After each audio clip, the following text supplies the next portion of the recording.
നമസ്കാരം. പ്രധാന വാർത്തകൾ.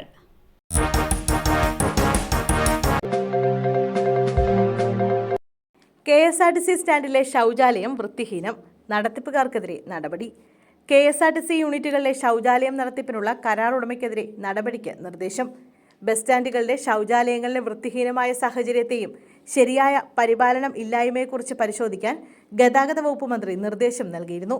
ചെയർമാൻ ആൻഡ് മാനേജിംഗ് ഡയറക്ടർ KSRTCയുടെ ചില ഡിപ്പോകൾ സന്ദർശിക്കുകയും അവിടങ്ങളിലെ ശൗചാലയങ്ങളിൽ മാനദണ്ഡമനുസരിച്ചുള്ള ശുചീകരണ പ്രവർത്തനങ്ങളോ പരിപാലനമോ നടക്കുന്നില്ല എന്നുള്ളത് ബോധ്യപ്പെടുകയുമുണ്ടായി. KSRTCയുടെ കോട്ടയം, തിരുവല്ല യൂണിറ്റുകളിലെ ശൗചാലയം നടത്തിപ്പിനുള്ള കരാർ ഉടമ്പടിയിലെ ശുചീകരണ പ്രവർത്തനങ്ങളിലെ പല വ്യവസ്ഥകളും പാലിക്കുന്നില്ല എന്നതാണ് ബോധ്യപ്പെട്ടത്. യാത്രക്കാരെ നേരിട്ട് ബാധിക്കുന്ന ഇത്തരം വിഷയങ്ങളിൽ കുറച്ചുകൂടി ഗൗരവകരമായ സമീപനം കൈക്കൊള്ളണമെന്നും കേരളത്തിലെ എല്ലാ യൂണിറ്റുകളിലും ഇത്തരത്തിലുള്ള മിന്നൽ പരിശോധനകൾ കർശനമാക്കുമെന്നും CMD നിർദ്ദേശം നൽകിയിട്ടുണ്ട്. വരും ദിവസങ്ങളിൽ KSRTC ബസ് സ്റ്റാൻഡുകളിൽ വൃത്തിയും ശുദ്ധിയുമുള്ള സാഹചര്യം നിലനിർത്തുന്നത് പരിശോധിച്ച് വിലയിരുത്തുന്നതിനായി യൂണിറ്റുകൾ കേന്ദ്രീകരിച്ച് ഹൗസ് കീപ്പിംഗ് കമ്മിറ്റികൾ രൂപീകരിച്ച് റിപ്പോർട്ട് നൽകുവാനുള്ള നടപടി സ്വീകരിച്ചിട്ടുണ്ട്. കരാർ വ്യവസ്ഥകൾ ലംഘിക്കുന്നവർക്കെതിരെ കർശന നടപടി സ്വീകരിക്കുവാനും നിർദ്ദേശം നൽകി. ദില്ലിയിൽ മലയാളി പോലീസ് ഉദ്യോഗസ്ഥൻ മരിച്ചു. ഉഷ്ണതരംഗത്തെ തുടർന്നെന്ന് സംശയം. ദില്ലിയിൽ മലയാളി പോലീസ് ഉദ്യോഗസ്ഥൻ മരിച്ചു. വടകര സ്വദേശി ബിനീഷാണ് മരിച്ചത്.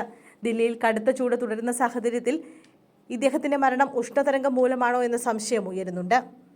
കടുത്ത ചൂടിൽ 2 ദിവസം ബിനീഷ് പരിശീലനത്തിൽ പങ്കെടുത്തിരുന്നുവെന്ന് സഹപ്രവർത്തകർ പറഞ്ഞു. പരിശീലനത്തിന് ശേഷം അസ്വസ്ഥത അനുഭവപ്പെട്ടതിനെ തുടർന്ന് ഇദ്ദേഹത്തെ ആശുപത്രിയിൽ പ്രവേശിപ്പിച്ചു. തുടർന്നാണ് മരണം സംഭവിച്ചത്. ഉഷ്ണതരംഗത്തെ തുടർന്നാണോ പോലീസ് ഉദ്യോഗസ്ഥൻ മരിച്ചത് എന്ന കാര്യത്തിൽ പോസ്റ്റ്മോർട്ടം റിപ്പോർട്ട് വന്നതിന് ശേഷം മാത്രമേ മനസ്സിലാക്കാൻ സാധിക്കൂവെന്നാണ് ദില്ലി പോലീസിന്റെ ഔദ്യോഗിക ഭാഷ്യം. ഉത്തരേന്ത്യയിൽ ഉഷ്ണതരംഗം അതികഠിനമാകുന്നുണ്ട്.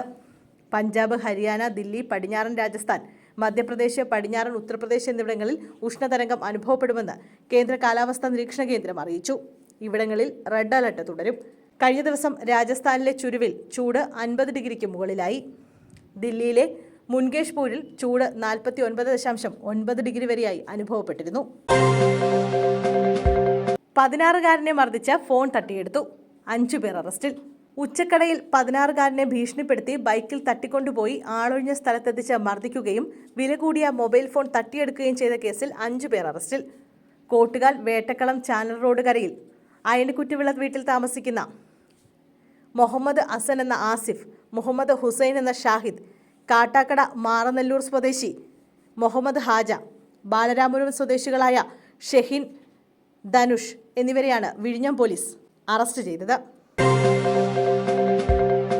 തെരുവുനായയുടെ ആക്രമണത്തിൽ 3 വയോധികർക്ക് കടിയേറ്റു. തെരുവുനായയുടെ ആക്രമണത്തിൽ 3 വയോധികർക്കും നിരവധി വളർത്തുമൃഗങ്ങൾക്കും കടിയേറ്റു. കോഴിക്കോട് ചേളനല്ലൂരിലാണ് തെരുവുനായ ആക്രമണമുണ്ടായത്. ചേളന്നൂർ പഞ്ചായത്ത് ഓഫീസിന് പുറകിലൂടെയുള്ള കനാൽ റോഡിലൂടെ സൈക്കിളിൽ വരികയായിരുന്ന വാസുവിനെയാണ് ആദ്യം നായ ആക്രമിച്ചത്. തുടർന്ന് വീടിന് മുന്നിൽ നിൽക്കുകയായിരുന്ന മീത്തിൽ സരോജിനിയുടെ മുഖത്ത് കടിച്ചു. പുതുക്കുടി മീത്തിൽ ദേവിക്കും വീട്ടുമുറ്റത്ത് വെച്ച് കൈക്ക് കടിയേറ്റു. വെള്ളിയാറാട്ട് അഖിലേഷിന്റെ താറാവുകളെയും തെരുവുനായ ആക്രമിച്ചു. പരിക്കേറ്റ 3 പേരെയും ആദ്യം കോഴിക്കോട് ബീച്ച് ആശുപത്രിയിലും പിന്നീട് മെഡിക്കൽ കോളേജ് ആശുപത്രിയിലും പ്രവേശിപ്പിച്ചു. സ്വവർഗാനുരാഗികളെ അധിക്ഷേപിക്കുന്ന വാക്കുപയോഗിച്ചു. മാപ്പ് പറഞ്ഞ് ഫ്രാൻസിസ് മാർപ്പാപ്പ. വത്തിക്കാൻ വക്താവാണ് ഇമെയിലിലൂടെ മാപ്പപേക്ഷ അറിയിച്ചത്. ആരെയും അധിക്ഷേപിക്കാനോ വേദനിപ്പിക്കാനോ മാർപ്പാപ്പ ഉദ്ദേശിച്ചിരുന്നില്ലെന്നും വ്യക്തമാക്കി. ഇറ്റാലിയൻ ബിഷപ്സ് കോൺഫറൻസിലായിരുന്നു മാർപ്പാപ്പ വിവാദ പരാമർശം നടത്തിയത്. സ്വവർഗാനുരാഗികളായ പുരുഷന്മാരെ പൗരോഹിത്യ പരിശീലനത്തിന് അനുവദിക്കരുതെന്ന് മാർപ്പാപ്പ പറഞ്ഞതായി റിപ്പോർട്ടുകൾ വന്നു.